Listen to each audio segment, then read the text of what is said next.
सफलता आपका जन्म सिद्ध अधिकार है और उसे आप लेकर रहेंगे। असफलता शुरू में आती है, परंतु उस पर नियंत्रण किया जा सकता है। चलिए, जिस चीज पर हमारा बस नहीं है उसकी बात ना करें। बस तो मेरा अपने ऊपर तो है ना। I can change my self, बदल सकता हूँ अपने आप को। और आइए इस महत्वपूर्ण विषय पर चर्चा करें कि सफलता के दुश्मन कौन हैं। Failure is the best teacher. दुनिया का सबसे महान बल्लेबाज सचिन 10वीं फेल। सबसे बड़े उद्योगपति धीरू भाई अंबानी, वो भी फेल हुए थे। बार बार जीतने वाले की जीत से हेडलाइन बनती है, पर हमेशा हारने वाला जब जीतता है तो इतिहास बनता है।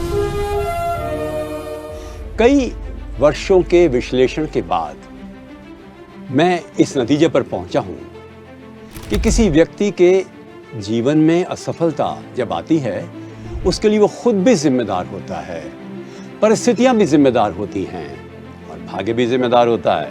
मैं और आप नहीं हैं। कुछ हमारे रुझान हैं, आदतें हैं, मन के भय हैं। यदि मैं ये मानता हूं कि मैं इस योग्य नहीं हूं, जो बहुत बड़ा लक्ष्य है, तो असफल हो जाऊंगा।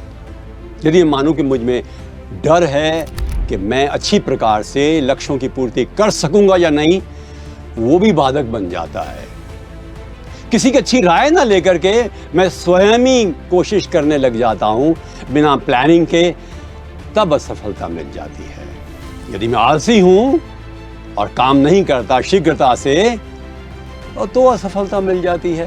काम को शुरू करने से पहले ही विलंब कर रहा हूं और काम शुरू करने के बाद भी यदि मैं अपने स्वयं की प्रगति पर निगरानी नहीं रख के धीमे धीमे काम कर रहा हूं, तो असफलता निश्चित है। मूल्यांकन के बाद अपने आप में वो शक्ति उत्पन्न करना कि मुझे पिछली गलतियों को सुधार करके और अब नया मार्ग प्रशस्त करना है। यदि ऐसा ना करूंगा तो असफलता मिलेगी। पूरी प्लानिंग करनी पड़ती है, नहीं करने से सफलता मिलती है। गोल स्पष्ट होने चाहिए। बहुत सारे गोल मत लो, फोकस करो, एकाग्रता लाओ और हर गोल की प्राप्ति के लिए जो कदम उठाए हैं उसका मूल्यांकन समय पर करना चाहिए। लोग नहीं करते। सबसे बड़ी चीज यह है कि वो किसी भी कार्य को गहराई से नहीं करते। छिछलापन नहीं होना चाहिए। Go deep into the things. गहनता से व्यक्ति के दिमाग में न केवल विश्वास पैदा होता है, पर उसकी ऊर्जा भी बढ़ती रहती है। प्रश्न उठता है, क्या भाग्य भी कई बार हमारी सफलता के मार्ग में बाधक हो सकता है? हाँ, हो सकता है, तो भाग्य कभी स्थायी नहीं होता। आज का किया गया कर्म यदि मान लो भाग्य के कारण से मुझे फल नहीं दे रहा, तो ध्यान रखिएगा यह कर्म कभी व्यर्थ नहीं जा सकता, अगली बार काम आएगा। और ये भाग्य निर्मित जो होता है व्यक्ति के स्वयं के प्रयत्नों से भी होता है। Don't take it as something which is final. Try to understand. समझिए इस बात को कि जिंदगी का रास्ता जो है वो टेढ़ा मेढ़ा होता है।